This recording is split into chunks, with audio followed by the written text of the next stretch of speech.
We're featuring one-of-a-kind motorcycles here at Wheels Through Time for our Drive for History this week. We're back at the American Hillclimb Hill, highlighting this 1928 Harley-Davidson factory hill climber. Now, earlier on this summer, we highlighted some of the machines on the Hillclimb Hill. We actually talked all about this 1928 Harley-Davidson Overhead 750, literally one of the first 45 cubic inch machines Harley-Davidson ever built.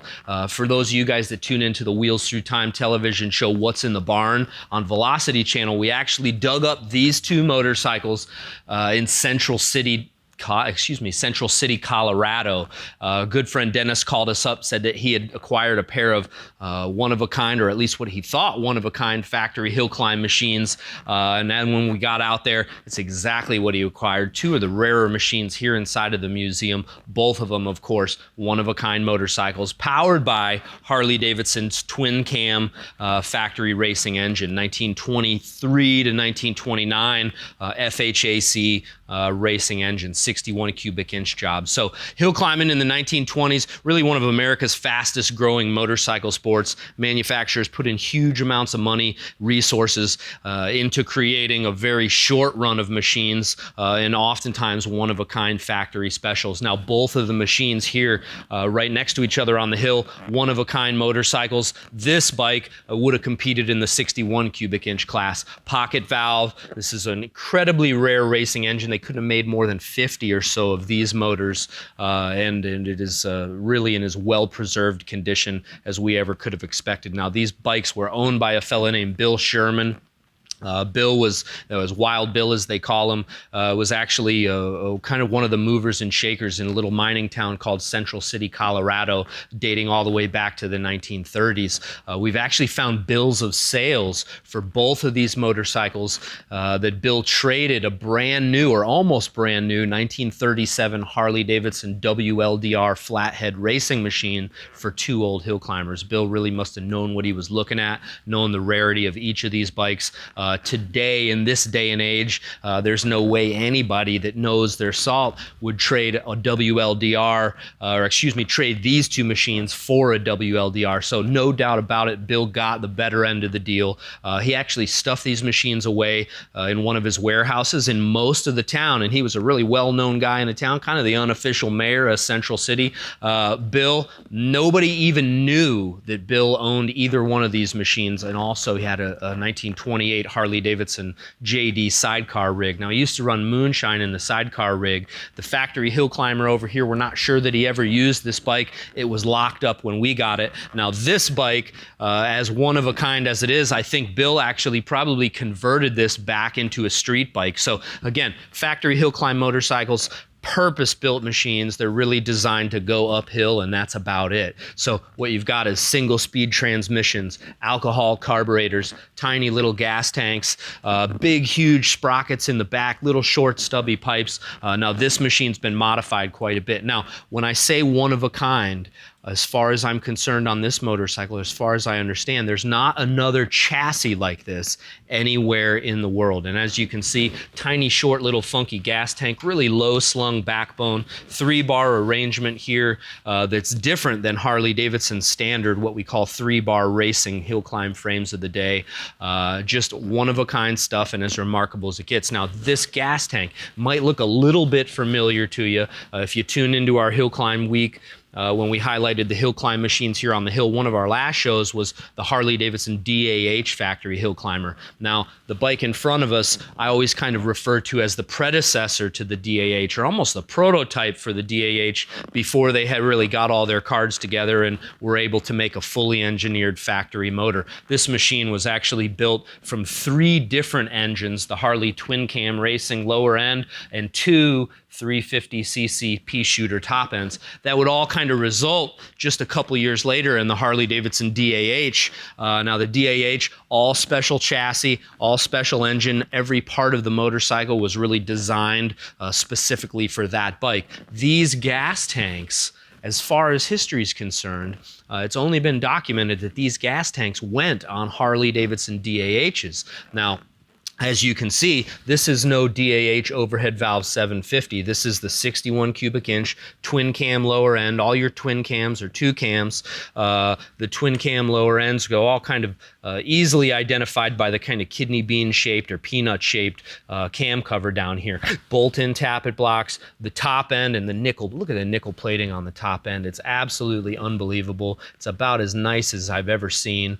These are Ricardo tapered fin racing cylinders. You may have guys have heard me say Ricardo a few times. High-speed internal combustion pioneer. Harry Ricardo was the guy that really, in the late 1920s, put Harley-Davidson on a whole new horsepower curve. So Ricardo tapered fin racing cylinders. Higher compression, bigger intake port, flows more, just makes more power. So with this top end, what you'll notice is these DAH gas tanks, they've actually got a pocket right here. And I've never seen anything like this gas tank with this sort of pocket. Now, when you look at this bike, you see all these funky bends in the frame, things that are obviously non-standard. And the way that I kind of put it is this chassis is made, not modified. So common thing back in the day to take street bikes, modify them for your purpose, whether it be hill climbing, dirt track racing, or what have you. The factory built specials, they only made so many of them. Guys often would modify standard machines to fit their uses. This machine, as I was saying, was made, not modified. So these bends in this frame, they were built that way, or this frame was built that way. It wasn't cut up and modified from a standard frame. Just the same, these gas tanks, Harley-Davidson DAH style gas tanks, but with the pocket in here. And if you look real close, you can actually see the original green paint underneath or inside the pocket there. And then this little lip under there just shows it from the construction, or the initial construction of these gas tanks actually had this pocket. Now keep in mind, this motorcycle is 2 years before the Harley-Davidson DAH. So whether this was the very first of this type of gas tank that they made, we're really not sure. If you look real close, you can actually see Harley-Davidson underneath the black here. Most of this tank has been painted over, but there still is some original paint. The orange, gold, and red pinstriping right here is the original pinstriping. It looks like what they did was probably taped off the orange in the red and gold, laid down the black panel directly over the original paint. And again, guys, that's the original Harley-Davidson water slide decal from its original paint. The green on top is kind of a forest green that's been laid over that kind of OD style green. So again, original paint underneath almost the entirety of this machine. On the bends and down low, look under here, you can actually see some of this original paint on the lower cradle of the frame. On some of the bends that are sharp bends that, you know, there's no way you can make any of these bends without heating the tube. So again, original paint in places where you'd never expect to see it. Now, again, as I was saying, we've never seen another chassis, anything like this. What I was mentioning earlier is it looks like Bill had probably modified this thing to really bounce around on the street a little bit. So took off the alcohol style barrel carburetor and put on really a standard kind of street carburetor. I think, if I'm not mistaken, that's a Harley-Davidson M41 carburetor. Went on Harley-Davidson VLs, 74 cubic inch flatheads in the 30s. Also, he'd modified the transmission to go back to a 3-speed transmission. So the trans and the clutch is a big hill climb style clutch, narrow sprocket, more teeth on the clutch basket than a standard clutch basket. However, the internals of this transmission have really kind of been put back to stock, or put to stock to incorporate all 3 gears. Took the big monster sprocket off the back. You know, a lot of the times these things would have 55, 60, 65 tooth sprockets on the back. Gear that thing way down low so you can be, again, with 1 speed, you're running in high gear. Really gear that thing, take off from the start and run wide open all the way up that hill. Now this has been set up with standard street gearing. I think that's a 40 tooth rear wheel sprocket. With this sort of gearing, this bike could probably go, you know, 95, 100 mile an hour. The engine's quite capable to go probably even faster than that. But this machine Again, geared to probably go near 100. There's not a chance that I would go 100 miles an hour on this bike. The geometry of the hill climb frames really just not designed for speed. They're designed to go up the hill and climb and stay under power, kind of use most of that, or use your rear wheel and just have the front wheel skipping along. So seat's been moved way forward. You can see he's got his bear skin or carpeted or whatever. He's got seat on there for extra comfort. But what we're going to do, guys, is get this thing fired up. Again, 61 cubic inch factory racing engine. It's ultra rare to see one of these FH racing style motors here at the museum. I think we've got 7 of them, board trackers and hill climbers. So this machine is still running the original double wound valve springs, big stiff heavy springs, the original probably 80, 90-year-old Harley-Davidson air-cooled spark plugs, and of course racing cams, steel racing flywheels, lightened up rods. This thing really makes some great noise. One of the other things you notice is it's got these big long pipes. This day and age, most of the racing machines had the pipes really cut off pretty short, 14, 16, maybe 18 inches. This has been set up with the longer pipes. Undoubtedly help the machine on the street as you're winding through gears. Now, one of the coolest little features of this motorcycle, when we found this bike in the warehouse, we knew that there was original paint under this. It's really as clear as day when you have some time to examine the motorcycle and see what you're looking at. We saw the original Harley-Davidson dealer decal underneath the black. So very carefully with a Q-tip and some rubbing alcohol, we were able to actually expose this original dealer decal.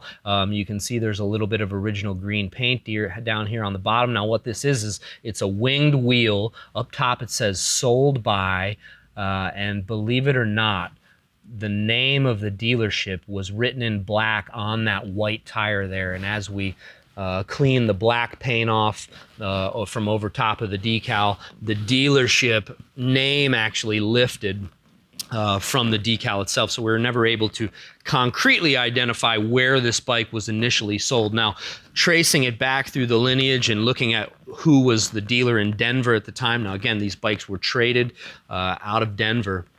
Floyd Clymer was the Harley-Davidson dealer in Denver. He had actually 2 dealerships just about maybe 10 blocks apart. And Clymer was a Harley-Davidson racer. Prior to that was a Indian racer.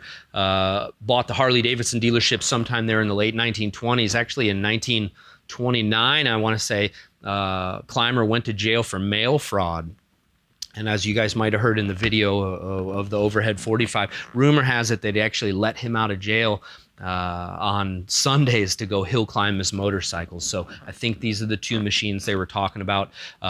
Shortly after getting out of prison, actually, Clymer sold his dealership, and we believe that Bill Sherman bought these or traded these motorcycles from the next owner of the dealership. So we're going to get this thing fired up. Fuel shut off right here. We've already got the bike filled up with gas. We've lubricated the rocker arms and valve springs. Got the lower end primed with about 3 ounces of oil. So this thing, hopefully a couple kicks and it ought to fire right off. So let's get her going.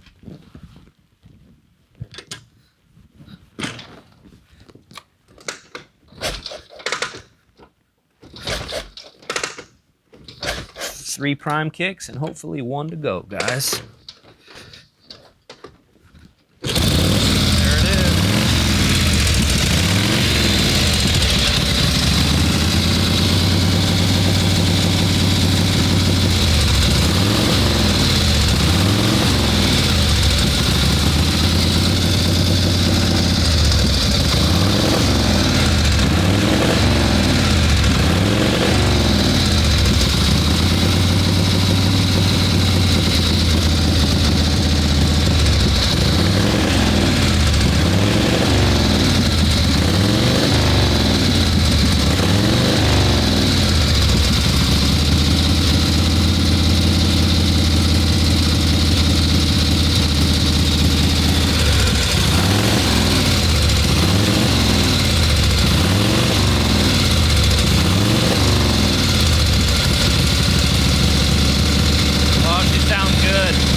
And there you have it, guys. Look at all that grease and grime burning off those pipes.